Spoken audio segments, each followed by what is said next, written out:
जिनके डीएनए में भ्रष्टाचार का, आज वो मुख्यमंत्री बनने का दावा करता है। अरे तुम नीतीश जी को छोड़ दो, उनका बेटा जो निशांत है वो अगर मुख्यमंत्री बनेगा तो तुम्हारा चारों पौवा चित हो जाएगा। चिंता मत करो। और अब आगे आने वाली जनरेशन को हम लोगों को आगे बढ़ाना ही पड़ेगा। नीतीश कुमार को भाई रोजा मनाते हैं, हम उनको शुभकामना दे रहे हैं। होली, हाँ ये ठीक है कि कुछ लोग ऐसे गंदे लोग हैं समाज के अंदर, उनको चिन्हित करने की आवश्यकता है।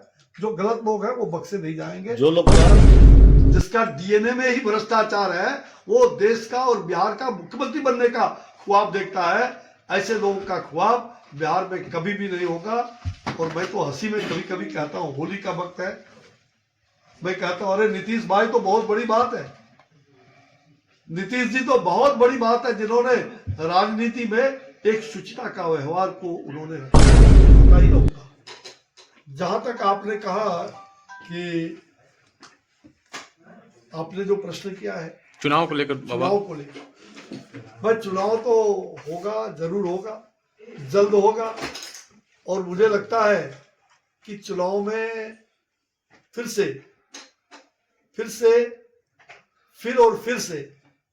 बीजेपी एनडीए की सरकार बनेगी, बहुमत की सरकार, 2/3 बहुमत की सरकार बनेगी, इसमें कहीं दो मत नहीं। और मुझे लगता है कि आप सब जानते हैं कि एक तरफ नरेंद्र भाई मोदी जी का बहुत बड़ा पलड़ा, दूसरी तरफ हमारे उनके साथ कृष्ण की भूमिका में रथ के सारथी बनकर के भाई नीतीश कुमार जी हैं। एनडीए का एक सुपर पावर, आज पूरे देश का सुपर पावर एनडीए। उस एनडीए भाजपा को कोई मिटा नहीं सकता, कोई हटा नहीं सकता। और मुझे लगता है जो लोग इस प्रकार की बेतुकी बात करते हैं, अब इन्होंने कहा कि फलाना देवी जी ने कहा है, चिलाना जी ने कहा है कि मुसलमानों को यहां से भगा दिया। अरे ये सवाल क्या उठता है? हिंदू और मुसलमान हमारे शख्सियत है, हम सनातनी हैं और सनातन से ही सारे धर्म की उत्पत्ति हुई है। हम सनातनी हैं, हम संस्कृति और सभ्यता को, भारत की जो सभ्यता और संस्कृति है वो निश्चित रूप से इसी सनातन के बीच से भारत की संस्कृति और सभ्यता को लोग जानते हैं। वसुधैव कुटुंबकम, पूरा विश्व हमारा परिवार है, तो फिर भारत में रहने वाले हम सभी परिवार के लोग हैं। इस प्रकार की बेतुकी बात करने वाले वही लोग हैं जो वंशवाद, परिवारवाद और खानदानवाद को जो होना चाहते हैं, वैसे ही लोग इस प्रकार के बेतुकी बात कर सकते हैं। अच्छे लोग कैसे बात करें? हमारे यहाँ हर लोग, वो तो कह रहे हैं रमजान है, हम रोजा भी बाबा, वो कह रहे हैं कि आप लोग नीतीश कुमार को, भाई रोजा मनाते हैं, हम उनको शुभकामना दे रहे हैं। होली, हाँ ये ठीक है कि कुछ लोग ऐसे गंदे लोग हैं समाज के अंदर, उनको चिन्हित करने की आवश्यकता है। जो गलत लोग हैं वो बख्शे नहीं जाएंगे। जो लोग कह रहे हैं कि रमजान के दिन, होली के दिन आप घर में रहें, वो जी कुछ लोग कह रहे हैं कि होली और रमजान तो सब लोग एक गले मिला करके खेलते हैं। हमारे बिहार के महामहिम राज्यपाल जी, अभी मैं जयपुर में उनके साथ कार्यक्रम में था, और वो भी बिहार के लोगों ने कार्यक्रम रखा था बहुत बड़ा, और वो भी शंकरा इंस्टीट्यूट, वहाँ के गवर्नर थे, वहाँ के मुख्यमंत्री और सारे, और मैं स्वयं था, मतलब गवर्नर साहब और विशिष्ट अतिथि में, और वहाँ उनको तिलक लगाया। जो उन्होंने संस्कृत में जो उपदेश दिए, मुझे लगता है कि शायद ही कोई अच्छे विद्वान हिंदू के उतने अच्छे संस्कृत के वाक्य पढ़ सकते हैं। तो आप हमारा राज्यपाल है, आप देख रहे हो वो होली मना रहे हैं, वो होली के रंग में पहले ही जयपुर में जाकर के टीका लगवाया। क्या मतलब है?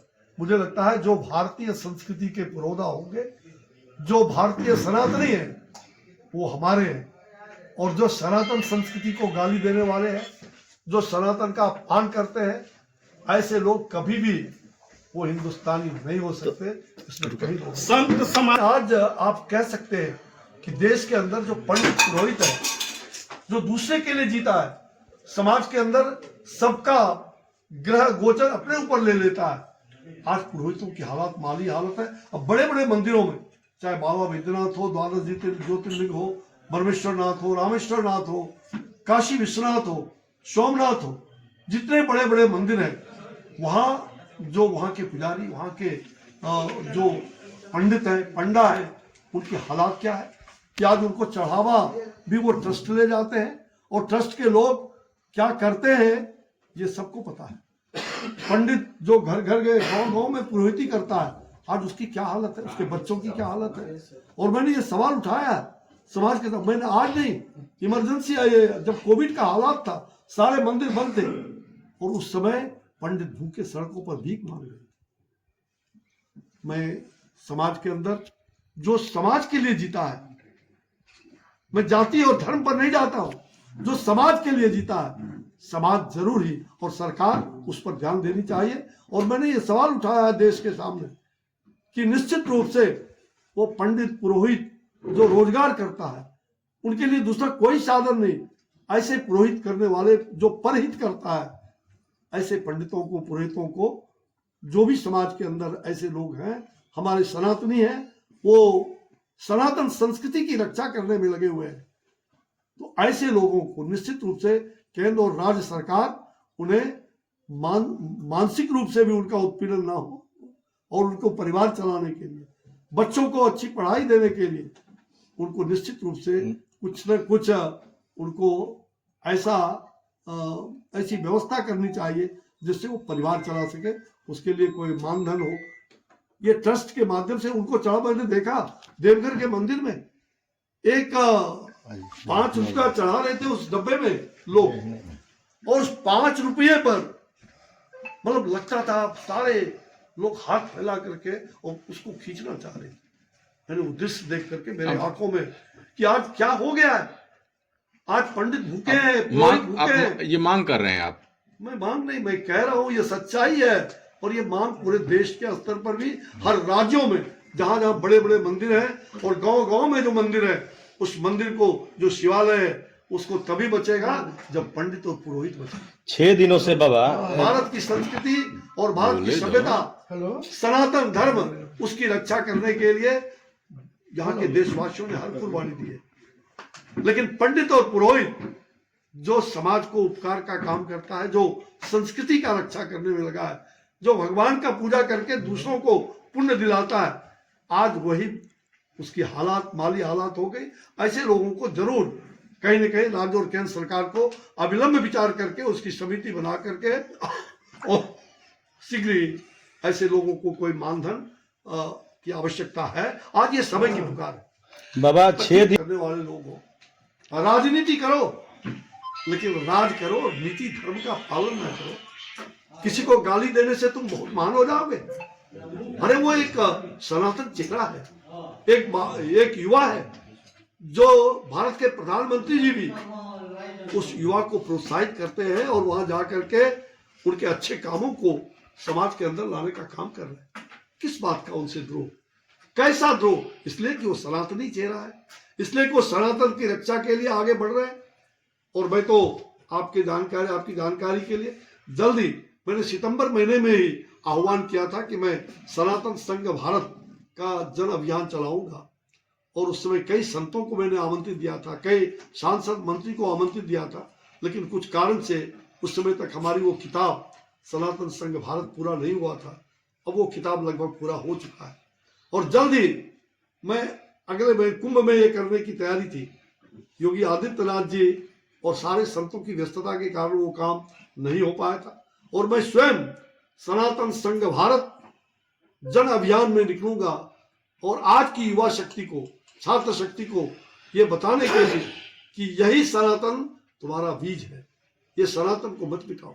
और सनातन संस्कृति को अपनाने के लिए जो मैंने सनातन संघ भारत का किताब रामायण रिसर्च काउंसिल और राम कर्म भूमि न्यास के माध्यम से मैं देश भर में यात्रा करूंगा। मैं जगत गुरु शंकराचार्य भी जाऊंगा, वहां भी जाऊंगा। बाबा मुझे लगता है कि मैं ऐसे सुसंस्कृत कामों को बराबर प्रोत्साहित करता रहा, और मैं स्वयं उसका साक्षी हूँ और बनूंगा। बाबा चुनाव आ रहा है, आप लोग नीतीश कुमार के चेहरे पर चुनाव, आपको कोई दूसरा अगर पसंद हो तो बताइए। विपक्षी लगातार सवाल खड़े कर रहे हैं कि मुख्यमंत्री नहीं हो। विपक्षी के दांत टूटे हुए, जिसका दांत स्वयं टूटा है, जिसका मुंह ही खोखला है, जिसके चेहरे ही पर ही जो है मतलब काले धब्बे लगे हुए, जिसके डीएनए में ही भ्रष्टाचार है, वो क्या बात करेंगे? जिसका डीएनए में ही भ्रष्टाचार है वो देश का और बिहार का मुख्यमंत्री बनने का ख्वाब देखता है। ऐसे लोगों का ख्वाब बिहार में कभी भी नहीं होगा। और मैं तो हंसी में कभी कभी कहता हूं, होली का वक्त है, मैं कहता हूं अरे नीतीश भाई तो बहुत बड़ी बात है, नीतीश जी तो बहुत बड़ी बात है, जिन्होंने राजनीति में एक शुचिता का व्यवहार को उन्होंने रखा है। माफ करिएगा, मैं उनका कुछ मायने में कभी कभी विरोध भी करता रहा हूं। उनके अच्छे कामों का मैंने बराबर प्रशंसा किया है। शराबबंदी का मैंने प्रशंसा किया इसलिए कि मैंने शराबबंदी जब बिहार में लागू नहीं हुआ था, पहला कैबिनेट मिनिस्टर में था जिसने कहा था कि शराबबंदी होनी चाहिए, और उन्होंने बाद में किया। तो मेरा ये कहना है, लेकिन शराबबंदी के आड़ में जो कुछ गंदे काम हो रहे हैं उसको मैं कभी पसंद न किया हूं, न करूंगा। और मुझे ऐसा लग रहा है कि नीतीश जी ने समाज को बहुत कुछ दिया है, बहुत लंबे समय तक।